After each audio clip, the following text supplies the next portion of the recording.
Pakistan army نے باضابطہ طور پر آگاہ کیا کہ متعلقہ ریٹائرڈ آفیسر نے پاکستان آرمی ایکٹ کی دفعات کی خلاف ورزیاں کی ہیں، اور یہ کہ متعلقہ ریٹائرڈ آفیسر کے حوالے سے ریٹائرمنٹ کے بعد پاکستان آرمی ایکٹ کی خلاف ورزی کے متعدد واقعات بھی سامنے آئے ہیں۔ ان بنیادوں پر فیلڈ جنرل کورٹ مارشل کی کارروائی کا آغاز کیا جا چکا ہے۔ خواتین و حضرات، یہ سمجھنا انتہائی ضروری ہے کہ پاکستان آرمی ایک قومی فوج ہے اور اس کا کوئی سیاسی ایجنڈا نہیں ہے، نہ ہی یہ کسی سیاسی جماعت کی مخالف ہے اور نہ ہی طرفدار۔ فوج کا ہر حکومت کے ساتھ پیشہ وارانہ اور سرکاری تعلق ہوتا ہے، جس کو آئین اور قانون کے قواعد و ضوابط میں مناسب طور پر بیان کیا گیا ہے۔ یہ بات جاننا اہم ہے کہ اگر فوج میں کوئی شخص اپنے ذاتی مفادات کے حصول کے لیے کام کرتا ہے یا اپنے ذاتی فائدے کے لیے کسی ایک مخصوص سیاسی ایجنڈے کو پروان چڑھاتا ہے تو پاک فوج کا خود احتسابی کا نظام حرکت میں آ جاتا ہے۔ ثبوت اور شواہد کی روشنی میں ذمہ داروں کو ان کے اعمال کا جواب دہ ہونا پڑتا ہے۔ جاری شدہ خود احتسابی کا عمل اس بات کی ایک اور دلیل ہے۔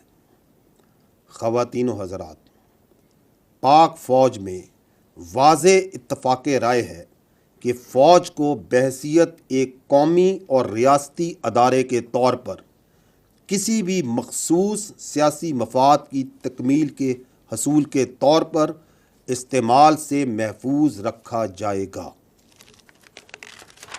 میں یہاں بتاتا چلوں کہ متعلقہ افسران کو قانون کے تحت حقوق حاصل ہوں گے، جیسا کہ اپنا مرضی کا وکیل کرنے اور اپیل کا حق وغیرہ وغیرہ۔ لیفٹیننٹ جنرل ریٹائرڈ فیض حمید کیس اس بات کا منہ بولتا ثبوت ہے کہ پاک فوج ذاتی اور سیاسی مفادات کے لیے کی گئی خلاف ورزیوں کو کس قدر سنجیدگی سے لیتی ہے اور بلا تفریق قانون کے مطابق فوری کارروائی کرتی ہے۔ ہم یہ امید کرتے ہیں کہ اس طرح کی بلا تفریق خود احتسابی باقی اداروں کو بھی ترغیب دیتی ہے کہ اگر ذاتی یا سیاسی مقاصد کے لیے کوئی بھی اپنے منصب کو استعمال کرتا ہے تو اس کو وہ بھی جواب دہ کریں گے۔ ریاستی اداروں پر عوامی اعتماد ہی ان کا بہترین سرمایہ ہے۔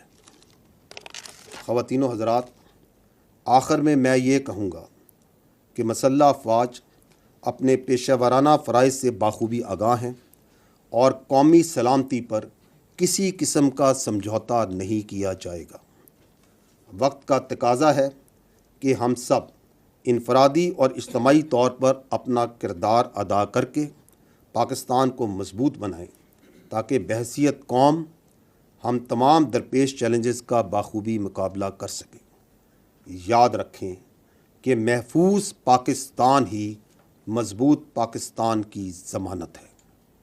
اب میری آپ سے گزارش ہے کہ اس کانفرنس میں بتائے جانے والے پوائنٹس کے اوپر ہی سوالات کیجیے گا۔ Thank you.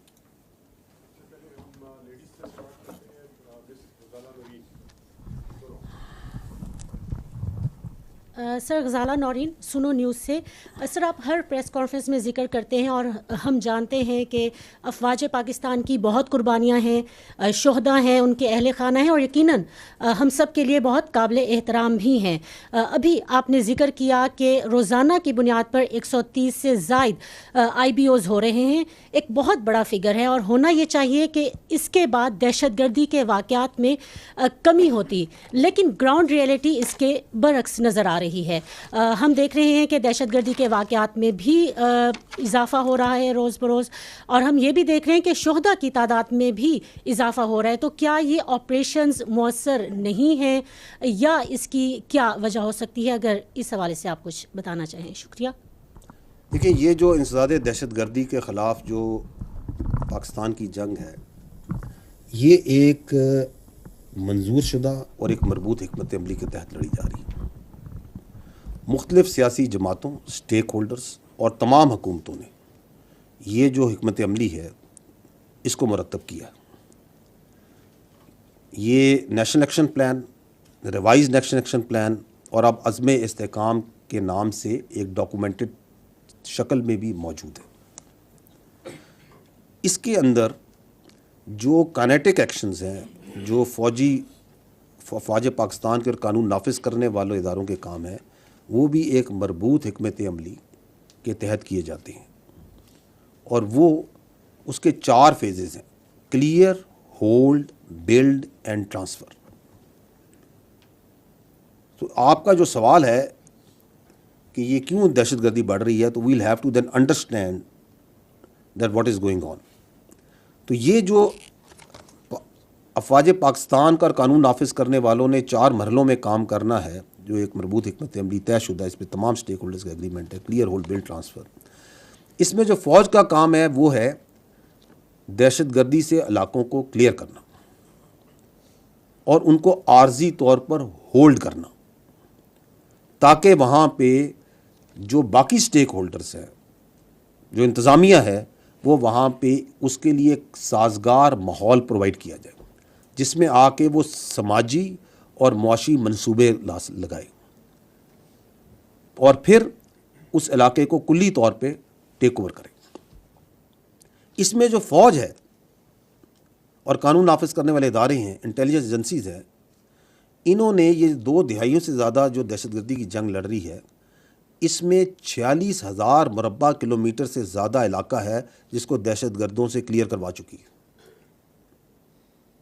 46,000 کلومیٹر سے زیادہ مربع کلومیٹر زیادہ علاقہ ہے، اس کو کلیئر کرا چکی ہے. And that is why we always say that there is no go area in Pakistan. یہاں کوئی ایسا علاقہ نہیں جہاں پہ عملاً دہشت گردوں کی اجارہ داری ہو. تو جو کلیئر اور ہولڈ کے فیزز ہیں وہ تو مکمل ہو چکے ہیں. اور یہ جو آپ آپریشن ذکر کرتی ہیں 130، یہ انٹیلیجنس بیسڈ چھوٹے بڑے آپریشن جو تمام قانون نافذ کرنے والے ادارے، اس میں پولیس بھی شامل ہیں اور اس کے اندر انٹیلیجنس ایجنسی بھی شامل ہیں، یہ کیے جاتے ہیں اسی کو مزید تقویت اور دوام دینے کے لیے. اب یہ جو بلڈ اور ٹرانسفر کا کام ہے، اس میں تمام اسٹیک ہولڈرز کا یہ بھی ایگریمنٹ ہے کہ اس کو مکمل ہونے کی ضرورت ہے. اور اس میں جو لیڈ ہے that is with the local government and the provincial governments, کیونکہ اس میں آ کے انہوں نے وہاں پہ صحت کے، تعلیم کے، روزگار کے، سوشل اکنامک پروجیکٹس لانے ہیں تاکہ عوام کو جو سا ہے ایک روزمرہ کی زندگی میں مصروف کیا جائے.